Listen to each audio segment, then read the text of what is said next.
বন্ধুরা আসসালামু আলাইকুম। সাত কৃষি থেকে আপনাদের নতুন কোনো ভিডিওতে স্বাগতম জানাচ্ছি। আজকে আপনারা দেখতে পাচ্ছেন আমার ছাদে একটি আপেল কুল বড়ই। দেখুন আসলে এটা কিন্তু বছরে দুইবার হয়ে থাকে। দেখতে পাচ্ছেন এখানে কিন্তু আমার একটি বড়ই চলে আসছে। আর যদি আমি আপনাদের দেখাই তাহলে আপনারা দেখতে পারবেন যে আমার গাছের উপর দিয়েও কিন্তু মাশাআল্লাহ প্রচুর পরিমাণে ফুল আসতেছে। আপনারা জানি না দেখতে পাচ্ছেন কিনা, ক্যামেরা পুরোটা দেখানো যাচ্ছে কিনা। যারা ছাদে বড়ই চাষ করে চাচ্ছেন যে আপনারা বড়ইয়ের স্বাদ নিতে পারেন, তারা কিন্তু আপনারা চাইলে সহজেই ছাদে বড়ই চাষ করতে পারেন।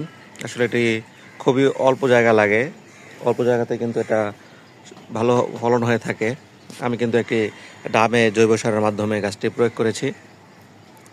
আসলে ছাদে আমরা চাই সবাই ভেজাল মুক্ত খাবার খেতে, তাই আমরা যদি আমরা জৈব সারটা বাজারে ক্রয় করতে পারি বা গোবর সার যেটা আমরা পাওয়া যায় এটা যদি দিতে পারি তাহলে কিন্তু খুব ভালোভাবে আমাদের গাছগুলো ফলন হবে। আশা করছি আপনারা জীবন সাথ কৃষির পাশেই থাকবেন। দেখা হবে অন্য কোনো ভিডিওতে। সে পর্যন্ত আশা করছি ভালো থাকবেন, সুস্থ থাকবেন। আল্লাহ হাফেজ।